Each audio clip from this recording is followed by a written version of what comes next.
Buonasera, in apertura gli aggiornamenti sul coronavirus con il consueto bollettino della Regione Calabria. Si registra un solo contagio in più rispetto a ieri.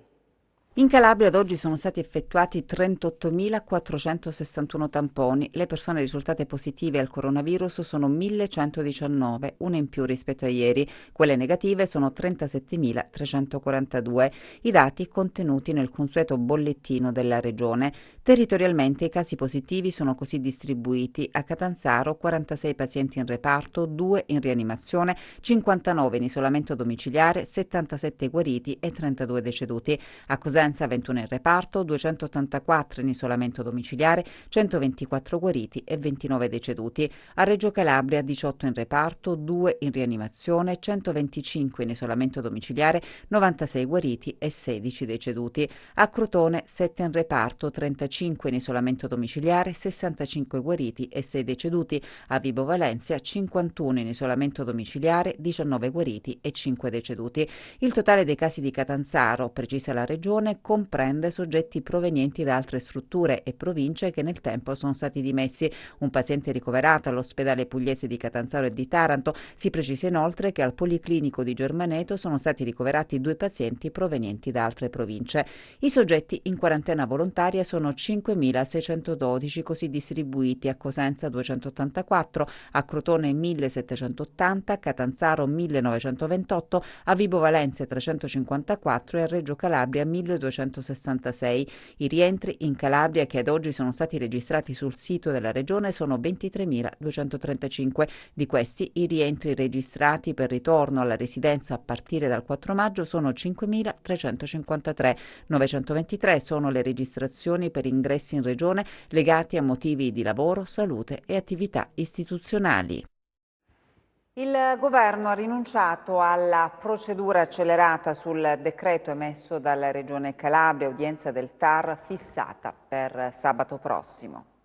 Il Tribunale amministrativo regionale ha fissato per sabato prossimo, 9 maggio, l'udienza collegiale che esaminerà il ricorso presentato dal governo contro la Regione Calabria per l'ordinanza della Presidente Iole Santelli che consente il servizio ai tavoli, se all'aperto, per bar e ristoranti. L'Avvocatura dello Stato, in notizia di oggi, ha rinunciato alla procedura accelerata con la richiesta di decreto cautelare monocratico al Presidente del TAR.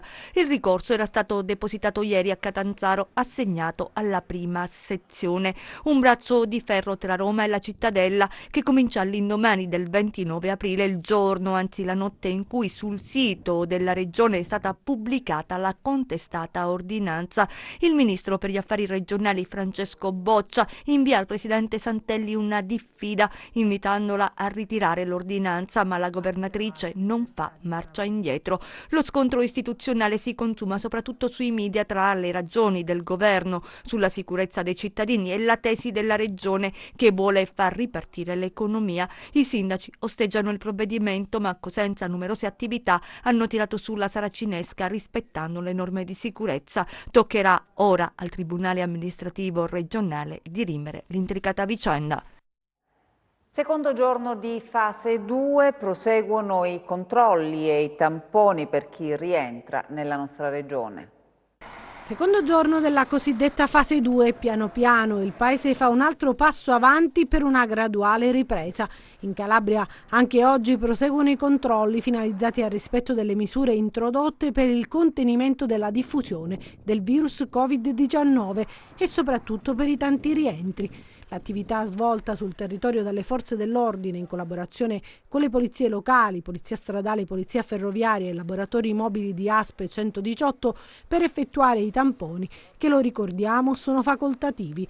Qui siamo sulla statale 18 nei pressi di Tortora sul Tirreno Cosentino, snodo cruciale per i rientri, e anche oggi le forze dell'ordine effettuano verifiche, così come in altri punti strategici della regione da nord a sud.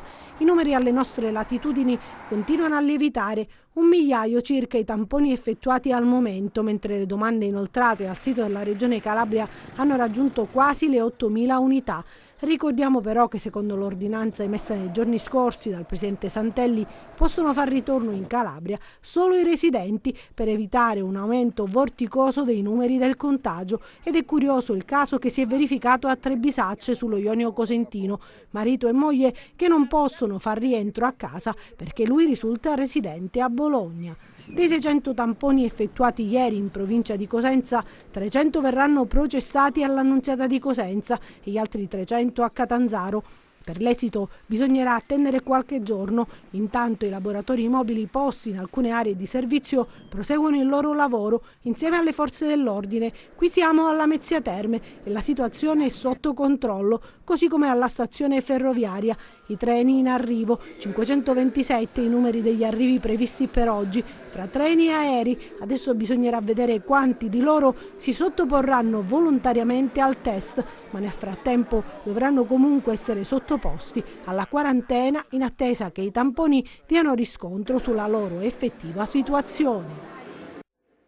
Simona Collotta, il sindaco di Oriolo, è guarita dal coronavirus nel centro dell'Alto Ionio Cosentino. Al momento la situazione appare sotto controllo.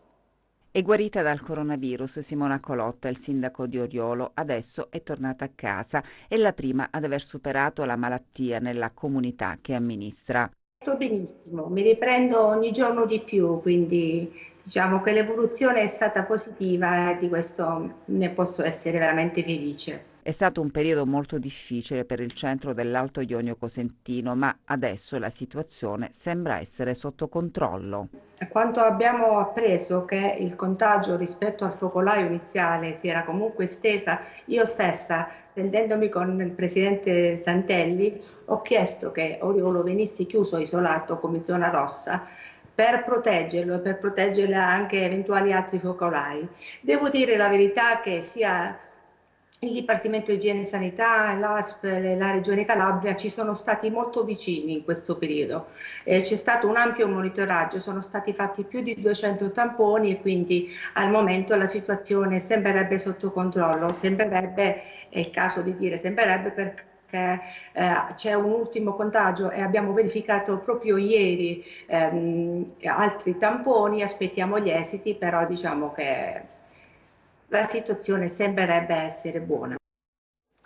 A Isca sullo Ionio adesso, dove il sindaco ci racconta la storia di una ragazza che dopo aver viaggiato con una collega risultata positiva al coronavirus ha aspettato diversi giorni prima di essere sottoposta a tampone. In Calabria è difficile sottoporsi a tampone. C'è la storia di una ragazza che arriva da Isca sullo Ionio, che aveva avuto contatti con una collega risultata positiva al coronavirus. È stata sottoposta a tampone dopo diversi giorni e il sindaco Vincenzo Mirarchi a fare chiarezza sulla vicenda. Il problema è che la ragazza è venuta a conoscenza solo dopo aver avuto un contatto da parte della sua collega, che essendosi sottoposta a tampone dopo il periodo di quarantena è risultata positiva. Al che da lì è partito l'allarme, la ragazza ha avviato subito una richiesta di tampone e devo dire che è stato fatto in maniera tempestiva, perché è stato il tampone è stato fatto dopo un giorno, dopo meno di 24 ore. Il problema è che, così come dichiarato dalla collega di Reggio Calabria, nonostante abbia fatto avesse fatto dei nominativi delle persone che hanno viaggiato con lei fino a qui in Calabria, non è stato attivato nessun allarme e non è stata avviata una procedura per eseguire i tamponi a tutte le persone interessate. Almeno io mi riferisco alla ragazza qui di Isca, non è stata consultata prima. La richiesta è partita direttamente dalla ragazza, perché però purtroppo è venuta a conoscenza solo l'1 maggio di questa situazione, perché è avvisata dalla sua collega e non perché sono stati attivati i vari canali a livello di autorità competenti. Questo è stato il vero problema. Devo dire che la ragazza ha rispettato il periodo di quarantena e per sfortuna l'ultimo giorno di quarantena, quando è rientrata poi in casa con la sua famiglia, è venuta a conoscenza di questa spiacevole notizia.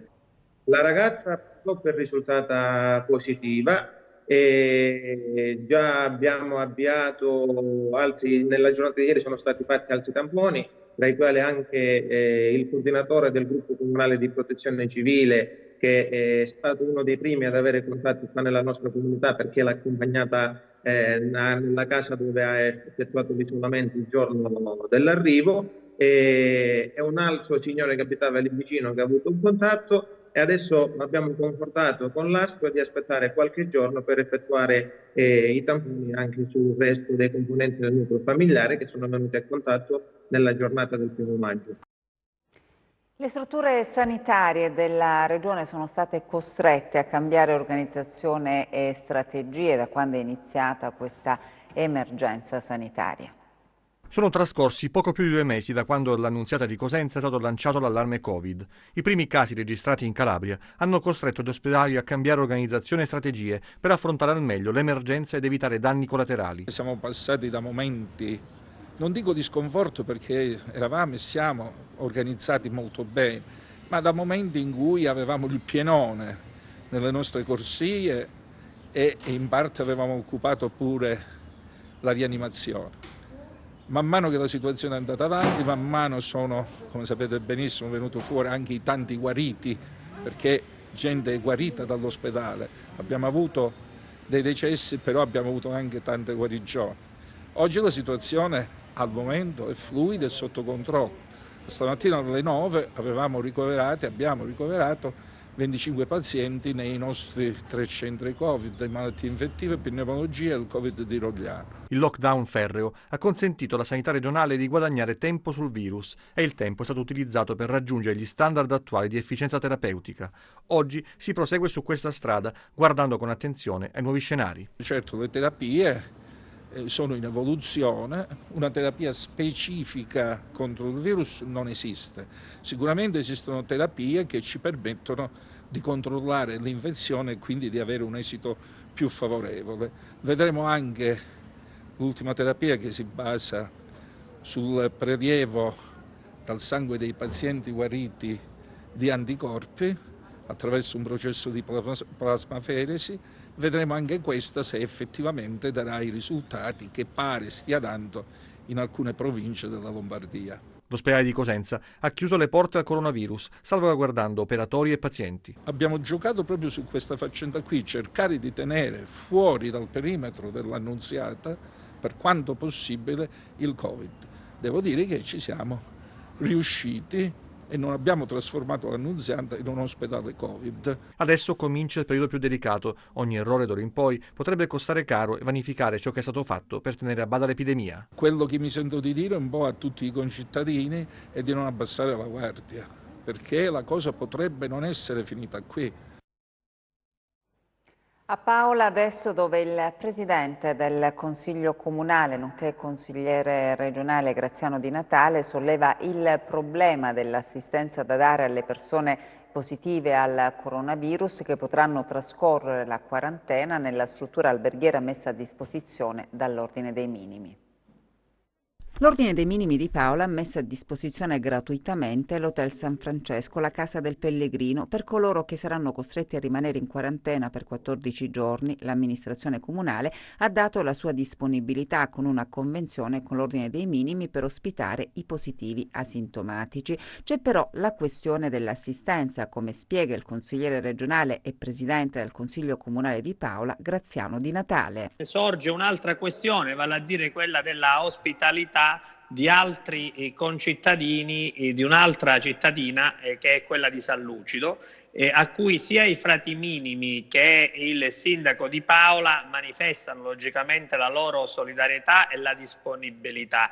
C'è però un cortocircuito nella regione che ha praticamente amministrato questa cosa alla Carlona, nel senso che intende spostare questi positivi e quindi questi soggetti nella struttura che ha messo a disposizione il santuario di San Francesco di Paola, però non stabilendo quali sono le modalità, vale a dire l'assistenza, vale a dire chi è in grado di assistere nel percorso dell'ospitalità a questi soggetti. Capisce bene che non è una cosa che può far carico e quindi non si può gravare né sul Comune di Paola né sull'Ordine dei Minimi, ma dovrebbe essere la Regione con la Protezione Civile e con l'ASP a garantire un'assistenza adeguata e continuativa a questi soggetti. Il Comune di Paola e l'Ordine dei Minimi hanno messo a disposizione la struttura. Adesso la Regione deve fare in modo che questi soggetti trovino assistenza, vale a dire il mangiare, quindi pranzo e cena, il cambio di quelle che sono appunto le lenzuola, insomma le cose che bisogna anche da un punto di vista igienico-sanitario assicurare chi viene ospitato in una struttura. La Protezione Civile insieme all'ASP devono indicare il soggetto giuridico in grado di fornire l'assistenza, non può essere fornita né dal Comune di Paola né dall'Ordine dei Minimi. Io mi permetto a dire che per quanto riguarda gli asintomatici, oltre ad un'assistenza puramente in loco, è necessaria anche un'assistenza medica. Noi nel territorio non abbiamo un infettivologo, nel territorio, e mi riferisco in tutto il terreno cosentino, per cui ci sono tanti asintomatici che non vengono seguiti adeguatamente con cure mediche specifiche che solo un infettivologo può dare. Storie di solidarietà in questo periodo di emergenza sanitaria. I detenuti del carcere di Cosenza preparano i pasti per i bisognosi. Tra le storie di solidarietà che meritano di essere raccontate, legate all'emergenza coronavirus, c'è sicuramente quella che vede i protagonisti detenuti del carcere di Cosenza che stanno cucinando per i senza tetto e i bisognosi dell'area urbana cosentina. L'iniziativa è stata concertata tra l'Associazione Terra di Piero, l'amministrazione comunale di Rende e l'Istituto Professionale Alberghiero Todaro. Ogni giorno i volontari dell'associazione prelevano decine di pasti da consegnare agli indigenti preparati dai detenuti della casa circondariale che sono iscritti ai corsi di cucina. È una idea nuova che riguarda anche il coinvolgimento di una struttura come il carcere, un segnale importante, un segnale di grande presenza sul territorio sulla emergenza e anche devo dire, un momento di speranza per i detenuti. Il carcere può solo essere un momento, una pagina nera per qualcuno, ma il ritorno nella società civile è quello che ci interessa di più. Un sostegno concreto e un messaggio di speranza che viene da un luogo dove tanti cercano un'occasione per dimostrare di avere la volontà di reinserirsi in società. La settimana scorsa abbiamo portato 250 pacchi dono ai detenuti e loro ci hanno voluto, diciamo, ricambiare con questo gesto che è veramente bellissimo. Dunque siamo particolarmente contenti, è una bella giornata per noi. La cronaca adesso erano sulle sue tracce da settimane, poi attraverso pedinamenti e intercettazioni sono riusciti a capire dove si nascondeva il latitante Gregorio Gioffrè, sfuggito all'arresto nell'ambito dell'operazione Rinascita Scott. È stato scovato a San Gregorio di Pona, nel Vibonese. Carabinieri! Eccoli i militari del ROS mentre intervengono nel cuore della notte in un'abitazione rurale nelle campagne di Contrada Batia di San Gregorio di Pona nel Vibonese. In questo rudere è stato scoperto e arrestato Gregorio Gioffrè, di 57 anni, ricercato dal dicembre scorso nell'ambito dell'operazione denominata Rinascita Scott, condotta dal ROS e dal Comando Provinciale di Vibo e coordinata dalla Direzione Distrettuale Antimafia di Catanzaro contro le maggiori cosche di 'ndrangheta del Vibonese e che ha portato all'arresto di oltre 300 persone. Gioffrè, secondo l'accusa, sarebbe un esponente apicale della locale di San Gregorio di Pona, imparentato con Rosario Fiarè, storico capolocale, attualmente ai domiciliari. L'abitazione in cui si era nascosto il latitante sarebbe di proprietà di un soggetto ritenuto vicino alla cosca ed era munito di un complesso dispositivo di videosorveglianza. Gioffrè era ritenuto il più importante esponente della struttura mafiosa in libertà ed è anche ritenuto dagli investigatori uno dei punti di riferimento ultimo per le interlocuzioni con esponenti delle cosche di diverse province che conoscevano il suo ruolo e gestivano l'azione estorsiva secondo un modello che conferma l'unitarietà dell'organizzazione mafiosa calabrese non solo dal punto di vista formale ma anche sostanziale. Sono stati sequestrati beni per un valore di 1,5 milioni di euro ad un imprenditore coinvolto nell'operazione Terramara Closed. E di 1,5 milioni di euro il sequestro di beni effettuato dai finanzieri del Comando Provinciale di Reggio Calabria e dello Scico con il coordinamento della Direzione Distrettuale Antimafia diretta da Giovanni Bombardieri all'imprenditore edile Giuseppe Sposato di 55 anni, accusato di intraneità al gruppo mafioso Sposato Tallarida, operante a Taurianova. Sposato arrestato nel dicembre 2017 insieme ad altre 46 persone nell'operazione denominata Terra Mara Closed con l'accusa di associazione mafiosa, intestazione fittizia di beni ed estorsioni aggravati dal metodo mafioso.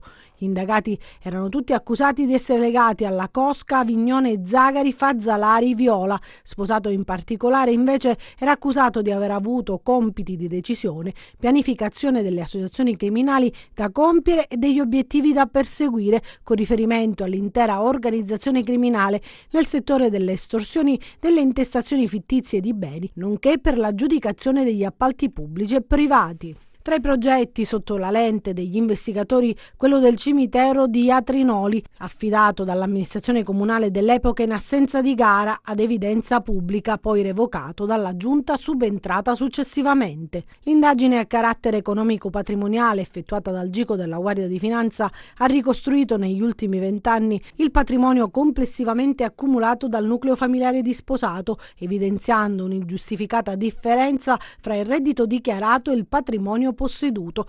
Alla luce di ciò si è proceduto al sequestro di beni. Adesso le previsioni del tempo.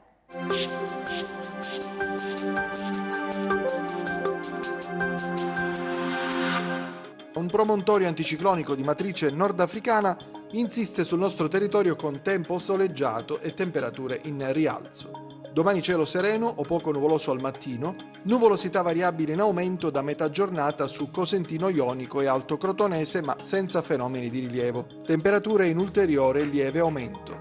Passiamo a mari e venti. Domani ventilazione debole da maestrale sul Tirreno con mare calmo o quasi calmo. Poco mosso lo Ionio per venti tra deboli e moderati da libeccio. Per ulteriori approfondimenti vi rimando al sito www.meteoincalabria.com e la nostra pagina Facebook Meteo in Calabria. È tutto, vi lascio alla nostra copertina, grazie per l'attenzione, buona serata.